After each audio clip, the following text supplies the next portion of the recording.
La lune de miel est traditionnellement le moment où les jeunes mariés ne regardent pas à la dépense et partent dans un endroit exotique dans la perspective de moments inoubliables. Mais Jacques et Lynn n'ont pas exactement vécu la lune de miel qu'ils espéraient. On est arrivé à Rome, à la gare de Termini, on s'est rendu à l'hôtel, tout s'est bien passé. On a visité un peu autour. Après ça, le lendemain, je voulais absolument voir le Vatican. Jacques me disait non, on faut partir d'avance pour aller prendre le train pour se rendre au port Civitavecchia pour prendre le bateau. Mais je voulais absolument voir le Vatican.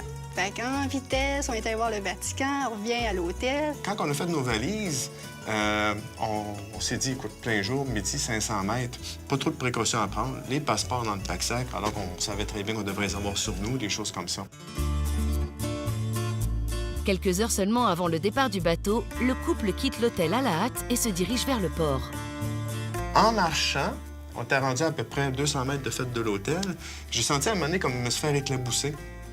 Avec le réflexe que j'ai eu, c'est de regarder en haut, j'ai essayé, il y a quelqu'un qui a pris de la soupe, ça ressemblait à ça, puis qui a tiré ça par la fenêtre, puis je passais par là en même temps. J'avais vraiment aussi l'impression que ça venait peut-être derrière moi. Puis je l'ai vu, le gars, à ce moment-là. Il y avait une bouteille, mais c'était pas clair, là. C'était pas clair. J'ai juste stoppé, puis je l'ai regardé, puis là, il a comme bifurqué.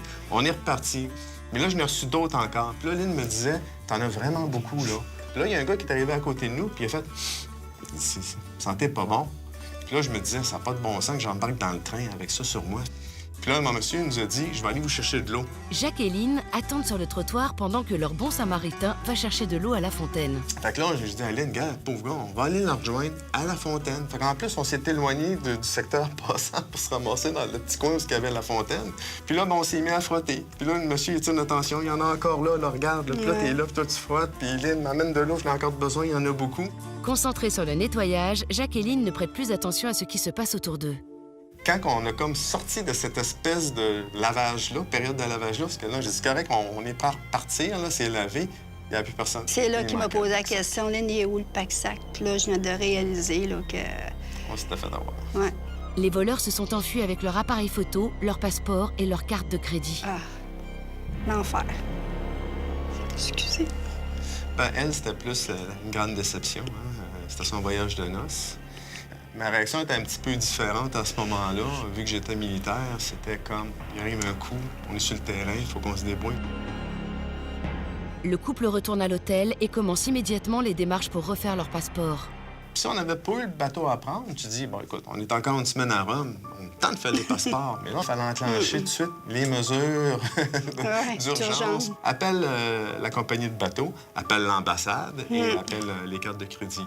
L'ambassade nous dit, venez-vous-en, première chose à faire, venez-vous-en immédiatement nous voir. À l'ambassade, la situation se complique. Moi, dans ma tête, mais je disais pas, genre, ça va être facile. Bon, le bateau part à 5 heures. Puis moi, en ayant déjà travaillé pour une agence de voyage, bien, je savais qu'il avait pris la photo du passeport. Puis on s'est dit, bon, je vais demander à l'agence de voyage qu'elle refaxe tout à la madame, à la personne de l'ambassade. Puis après ça, go, on va repartir. Puis plus qu'elle avançait, plus que je me calais dans mon char, genre... J'ai dit, oh non, j'ai dit, on pourra pas prendre le bateau, ça n'a pas de bon sens. Parce qu'il fallait retourner, c'était quoi, 5 ans ou 10 ans en arrière? Je me souviens plus, 5 ans en arrière. Tout ce que tu as fait, tes adresses, tes amis, tout au complet. Fait que là, je me suis dit, bon, ben OK, on va manquer le bateau. Fait que là, on s'est dit, garde, on n'a pas le choix, faut le rattraper. Puis on avait quoi, 46 heures pour le rattraper? 48. Parce que le bateau partait le 15 septembre, le 16 il est en mer et le 17 il est en Dubrovnik, en Croatie. Alors, il fallait se rendre là parce qu'après ça, on n'avait plus aucune possibilité parce qu'on allait dans les îles grecques. Alors, les avions ne peuvent pas atterrir sur les îles grecques. La suite des événements dépend de la rapidité à laquelle l'ambassade va traiter leur cas. Jacques et Lynn croisent les doigts et décident d'y retourner le lendemain. Arrive à l'ambassade, bonne nouvelle, les passeports sont prêts. Fait que là, ils nous donnent 2 beaux passeports blancs. Puis, ils nous donnent la bénédiction, puis ils nous disent... Si vous vous rendez, rappelez-nous, on veut savoir si vous allez réussir à attraper le bateau. Inquiétez-vous pas, on repart. Le couple court à l'aéroport pour prendre un avion pour Barcelone, puis un autre pour Dubrovnik.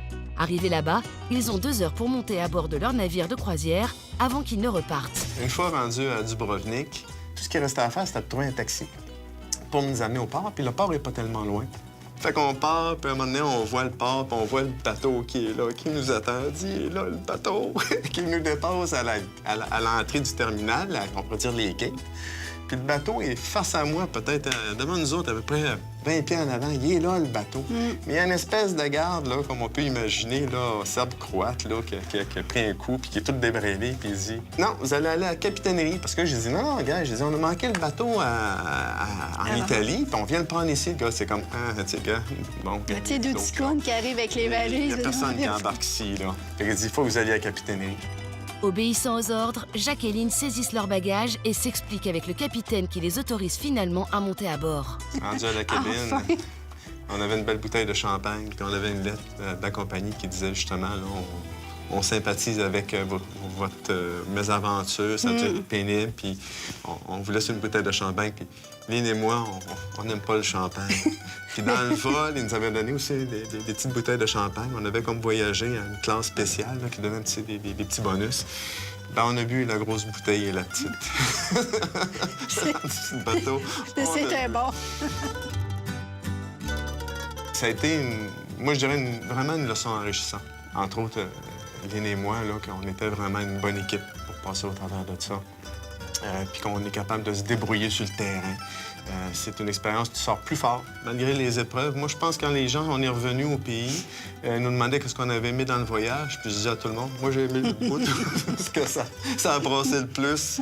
Juste parce que, justement, je dis, il y a personne qui va arriver avec une histoire comme ça, puis qui va compter ce souvenir-là, à part les gens disent, ben on a vu, exemple, Place de Rome, on a vu le Colisée, oui. Mais as-tu eu une aventure? Non. Nous, on a eu ce plaisir-là de vivre cette aventure-là. Avec le recul, là, c'est vraiment quelque chose qui a été, moi, je pense, là, un bon test de couple.